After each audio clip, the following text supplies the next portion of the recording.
Right now, in a desert in northwest China, giant white tanks are holding air that got so cold it turned into liquid. That liquid can power a city for 10 hours straight. No oil, no coal, no gas station anywhere in sight. A few hundred miles away near Shanghai, a different machine is doing something even stranger. It is grabbing invisible gas straight out of the sky and turning it into real jet fuel. Not a fake copy. The exact same fuel that powers airplanes today, made from thin air and sunlight. And that is just 2 of 5 wild projects happening right now, all at the same time, all pointing toward one single goal. A goal most people have never even heard of, but it could decide who controls energy on this planet for the next 100 years. By the end of this video, you will know exactly what that goal is. And the last project on this list is so strange, you might think, I made it up. I promise you, I did not. 5 projects, 5 different teams, 5 totally different corners of one country. And every single one of them is quietly chasing the same finish line, without oil, without ships, and without anyone else's permission. The line every ship has to cross. Let's start with the problem nobody talks about. The one that kicked off this whole race in the first place. China builds more stuff than almost any country on Earth. Phones, cars, toys, clothes, machines, you name it. Its factories barely ever stop running. Go grab almost anything sitting near you right now. There's a good chance a piece of it came from a Chinese factory. But building all of that takes a huge amount of energy, and most of that energy still comes from oil. Out of every 10 barrels of oil China uses, more than 7 come from somewhere else. Places like the Middle East, Africa, and Russia. Over the last few decades, that kind of non-stop factory growth has pulled hundreds of millions of people out of poverty and into a completely different way of life. New jobs, new cities, new schools, all of it built on a steady, uninterrupted supply of energy. Which means whatever threatens that energy supply does not just threaten a country's economy on paper. It threatens the everyday lives of an enormous number of real people. That alone is a big number. But the real problem is not where the oil comes from. It is how it gets there. Almost every drop of that oil has to cross an ocean on a giant ship.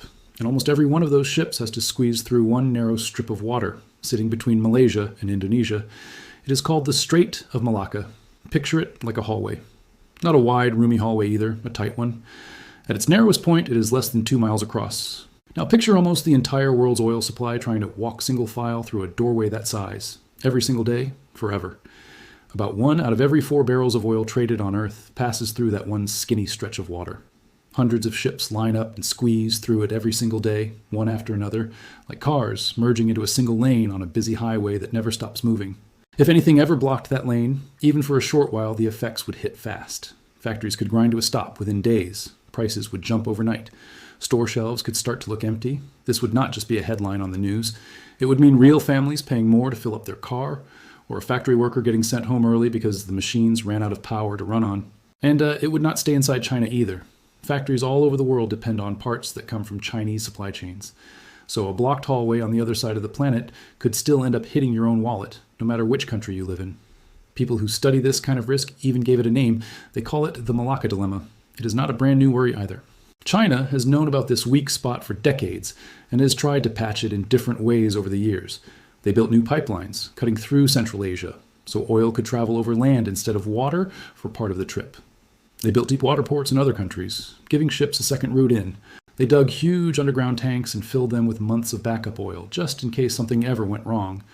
But none of those fixes solved the real problem. The oil still has to cross the ocean first, on a ship through that same narrow gap. A pipeline only helps once the oil has already reached land, but a ship still has to carry it there in the first place. A backup tank buys you a few extra months of breathing room, but eventually it runs dry too, and the ships still have to sail. To put the size of that narrow gap into perspective, it is shorter than a lot of famous bridges you could probably name. Yet that tiny stretch of water carries more weight in oil terms than almost anywhere else on the planet. It is a bit like discovering that your entire town gets its water through one garden hose, and that hose runs straight through a neighbor's backyard. China is not the only country that would love to escape a weak spot like this.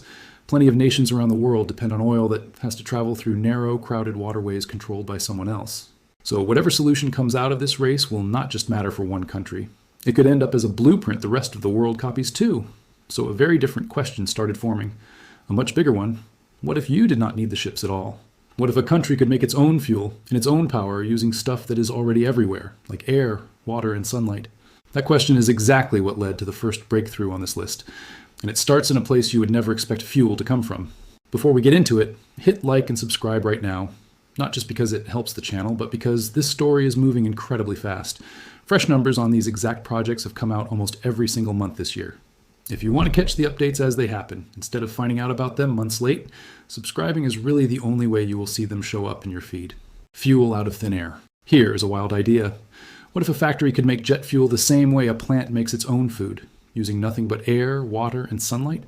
That is not a made-up idea anymore. There is a real plant near Shanghai doing exactly that right now, and the way it works is actually pretty simple once you break it down into steps. Step 1.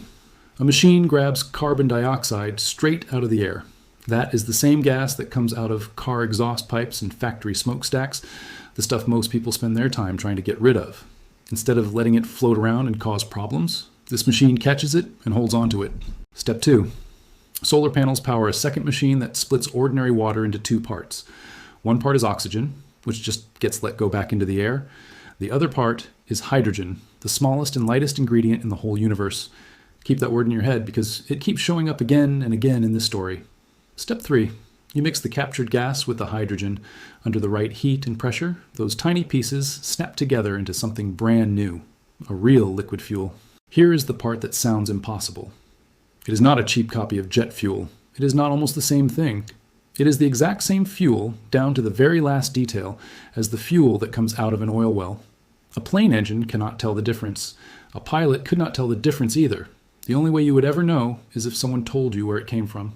Imagine boarding a flight one day, buckling your seatbelt, and having no idea that the fuel burning in the engines outside your window never came from underground at all. It came from the sky above the airport and the water in a nearby river, run through a set of machines a few hours earlier. From the passenger seat, the flight feels exactly the same. That is the whole point. The company doing this is called Carbonology. It opened its first testing site in Shanghai's Lingang area back in January of 2026. Right now, the plant is still small. It can only make around 100 tons of fuel a year, which is just enough to prove the whole idea actually works out in the real world, not only inside a lab. Right now, it takes about 40 tons of captured gas from the sky to make just 1 ton of finished jet fuel. That sounds like a lot of work for a small payoff, and honestly, it is. Early versions of almost every new technology look expensive and slow before they get better. Solar panels used to be far too costly for regular people to afford. Now they are one of the cheapest ways to make power on Earth. Carbonology is betting that the exact same thing will happen here. The timing is not an accident either. Oil markets have been shaky lately, with real conflict in the Middle East, putting pressure on shipping lanes and pushing prices around.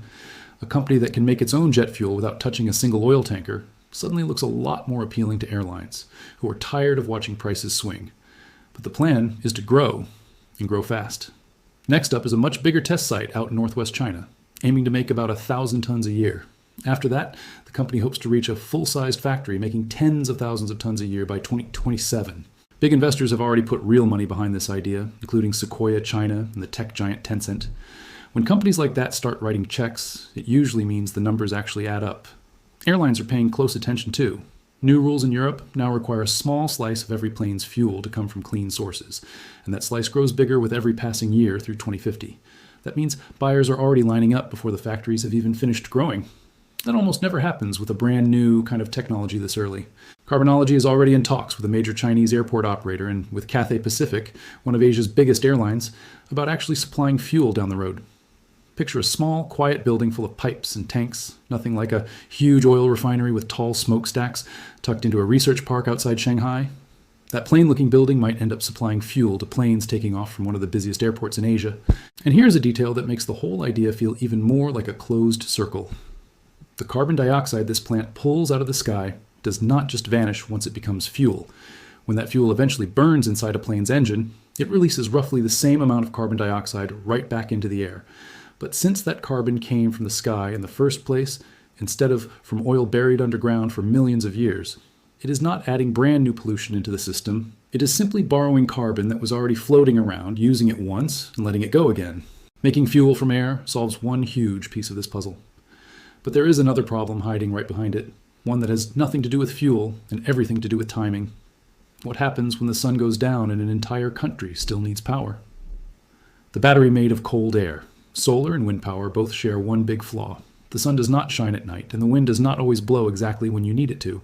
So even a country covered edge to edge in solar panels still has a gap to fill once it gets dark. Most people assume batteries fix this problem, and they do help for a little while. But even the biggest battery farms on Earth usually run dry after 4 or 5 hours. That might be fine for a short gap. It is not nearly enough for a full night, a cloudy week, or a giant factory that needs steady power around the clock. So engineers out in the Gobi Desert tried something completely different. Instead of building a bigger battery, they built a machine that freezes air. Here's how strange that actually sounds. They take totally normal air, the same stuff you're breathing right now, and cool it all the way down to almost 200 degrees below freezing. At that temperature, air stops acting like a gas. It turns into a liquid, the same way water can freeze into ice, except much, much colder. Once it is liquid, workers pour it into huge storage tanks where it just sits quietly, holding onto all that energy until someone needs it. When it is time to use that stored energy, they let the liquid slowly warm back up. As it warms, it turns back into gas and expands. Not by a little bit either. It expands more than 700 times its liquid size. Try picturing an entire swimming pool squeezed down into a single water bottle, then imagine that water bottle exploding back out to full pool size in seconds. That rush of expanding air spins giant turbines, and those turbines make electricity. This exact plant sits next to a massive solar farm near a city called Golmud in China's Qinghai province. During the day, any extra solar power that would normally go to waste gets used to freeze more air instead of sitting around unused. At night, that frozen air turns back into electricity and keeps the lights on for 10 hours straight, every single night. That is more than double what the best battery farms on the planet can manage. And this whole system does not need any of the rare metals that batteries usually depend on. No digging up rare minerals in one country, shipping them somewhere else to get processed, then shipping them again just to build the battery. This plant only needs air, extreme cold, and machinery that can be built almost anywhere on Earth. You might be wondering how much energy actually gets lost along the way. Since freezing air and then warming it back up sounds like it should waste a ton of power. It does lose some. But this plant manages to get back more than half of every bit of energy it puts in, which is a solid number for this kind of long-lasting storage.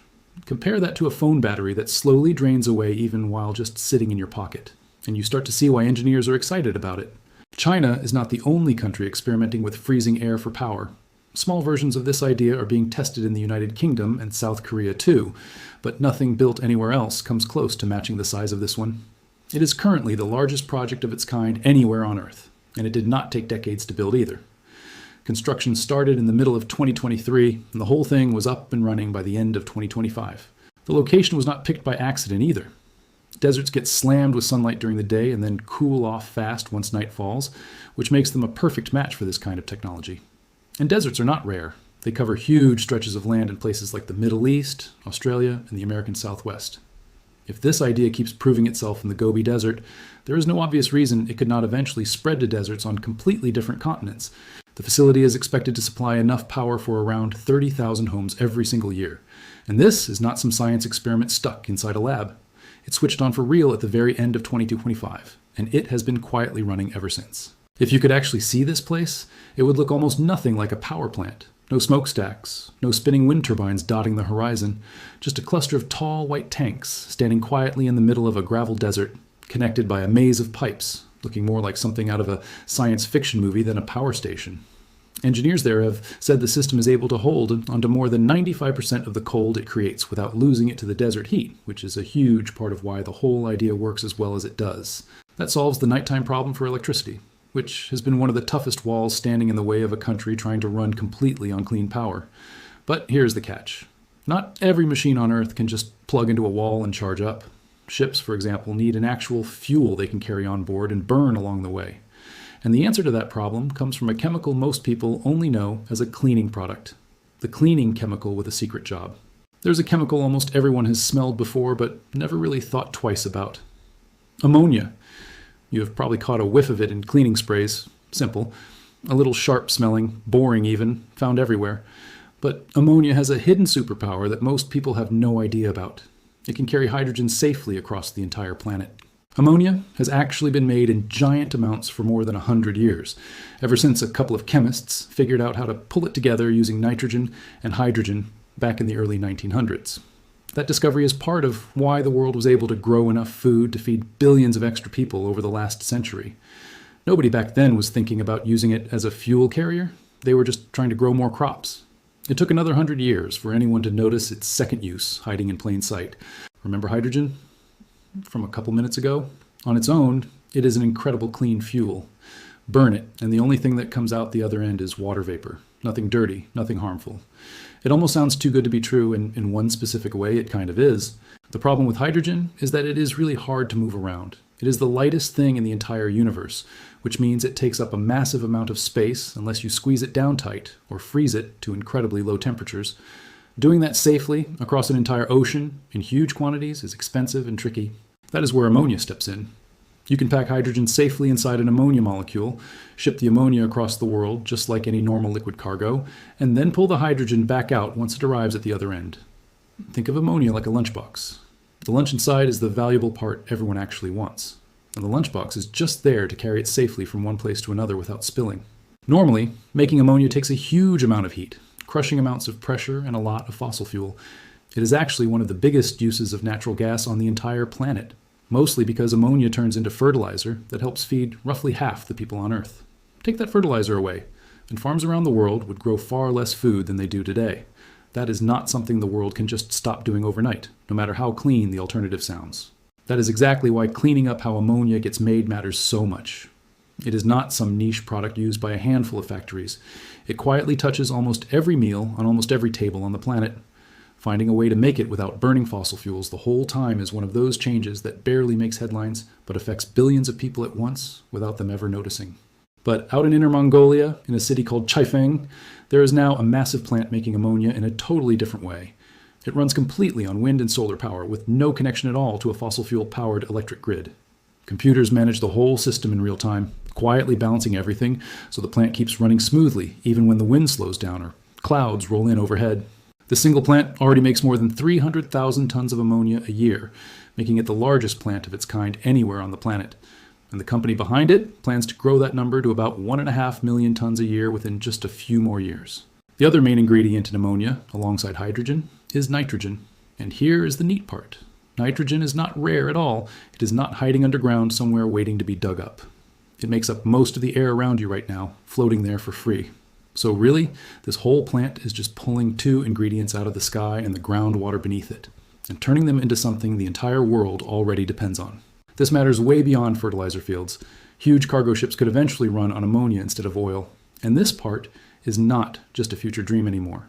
Japan has already built a working tugboat that runs on ammonia fuel, operating right in Tokyo Bay, cutting its climate-polluting emissions by more than 90% compared to a normal diesel engine. A much bigger ammonia-powered cargo ship is scheduled to join it, expected to be finished by the end of 2026. Shipping alone moves roughly 9 out of every 10 things that get traded around the entire world. Think about that for a second. Almost everything you own, your phone, your shoes, the couch in your living room, probably spent time on a cargo ship at some point. If that whole industry starts shifting toward ammonia as its main fuel, the oil that currently powers those ships stops being necessary. It simply becomes optional. There's a catch worth mentioning here, because a good friend would tell you the whole picture. Ammonia is not harmless to breathe in, so switching an entire industry over to it does take real care. Engineers have had to build new kinds of leak detectors, new fueling systems, and new training programs for crews handling it. That is part of why the current rollout has been slow and careful instead of rushed. Nobody wants to cut corners with a chemical like this. Optional is a strange word to use about oil, but that is exactly the direction all of this is heading. So now you have clean jet fuel made from air, power storage made from frozen air, and clean ammonia made from sunlight. 3 separate ideas built by different teams in different parts of the country. But every single one of them leads straight back to the exact same ingredient. The machine that could change everything. Every breakthrough we have walked through so far needs hydrogen somewhere inside it. The jet fuel needs it to build the fuel molecules. The frozen air storage runs on clean electricity, and hydrogen helps make that electricity in the first place. The ammonia plant needs hydrogen as its main building block. Hydrogen is not just one piece of this puzzle. It is the piece connecting every other piece together. And that raises a much bigger question. How much hydrogen can one country actually make? And how fast is that number growing? The machine that makes hydrogen is fairly easy to picture. It uses electricity to split water apart, kind of like the machine from earlier that helped make jet fuel. Basically, it is a splitter machine. And whoever builds the most splitter machines controls how fast this entire shift can happen, not just at home, but for every other country trying to catch up too. 6 years ago, Chinese factories made only about 5 out of every 100 splitter machines sold anywhere in the world. Today, that number has jumped to roughly 60 out of every 100. That is not a small shift. That is a country going from a minor player to owning most of an entire global market in under a decade. Part of the reason is price. A splitter machine built in a Chinese factory can cost several times less than one built somewhere like the United States or Europe. When something is that much cheaper to build, it becomes very hard for anyone else to compete, even if their machines work just as well. Think about what that actually means for the rest of the world. If a country in South America wants to switch over to clean hydrogen, it almost certainly needs one of these machines. If a country in Africa wants to build its own green ammonia plant, same story, and most of those machines are going to roll out of Chinese factories. That also means factory jobs, engineering jobs, and entire supply chains are being built up around these machines right now inside China, while other countries are mostly still stuck writing reports about whether to get involved. Whoever builds the actual hardware, instead of just buying it from somebody else, usually ends up keeping the biggest share of the jobs and the profits too. But there is still one more piece to this story left to tell. A piece that makes everything else on this list look small by comparison. Every technology we have covered so far still depends on something nobody can fully control. Solar power needs sunlight to show up. Wind power needs wind to blow. Even the best storage systems in the world are really just clever ways of working around the fact that energy supply is not steady all day, every day. So here's a question worth sitting with for a second. What if there was a power source that never stopped at all? No sunlight needed, no wind needed, just constant power, day and night, no matter the weather and no matter where on the map you happen to be standing. There's only one technology on Earth that could ever pull that off: fusion energy, the exact same process that powers the sun itself, shrunk down and captured here on the ground. Here's the basic idea without any of the confusing science talk. You take two tiny pieces of hydrogen and force them together using extreme heat, far hotter than the center of the sun. When they slam together and combine, they release a massive burst of energy. No harmful gas comes out, no dangerous waste gets left behind, and the fuel it needs comes from water, which covers most of this entire planet. Scientists have said a reactor like this could run for centuries just using the hydrogen pulled from a single lake. China's main fusion machine sits in a city called Hefei. Picture a giant metal ring lined with powerful magnets, built to hold a cloud of impossibly hot gas floating in place without ever letting it touch the walls around it. That part matters a lot, because the moment that superheated gas touches the metal walls, the whole reaction can fall apart in an instant. For years, there was an invisible ceiling that engineers thought they could never safely cross. Pack too much gas into the ring, and it would become unstable and break down almost right away. Scientists called this the safe limit, and everyone treated it like an unbreakable rule of nature. Then in January of 2026, the team running this machine pulled off something nobody had managed to do safely before. By carefully adjusting how the gas touched the inner walls of the ring, they packed it in far more tightly than that old rule ever said was possible, up to about 65% more than the previous safe limit, and it held together the whole time instead of breaking apart. It is the difference between overfilling a balloon just enough to make it stronger instead of popping it. Fusion power is still not ready to run your house or charge your phone. It is still years away from doing that. Anyone telling you otherwise is stretching the truth a little too far.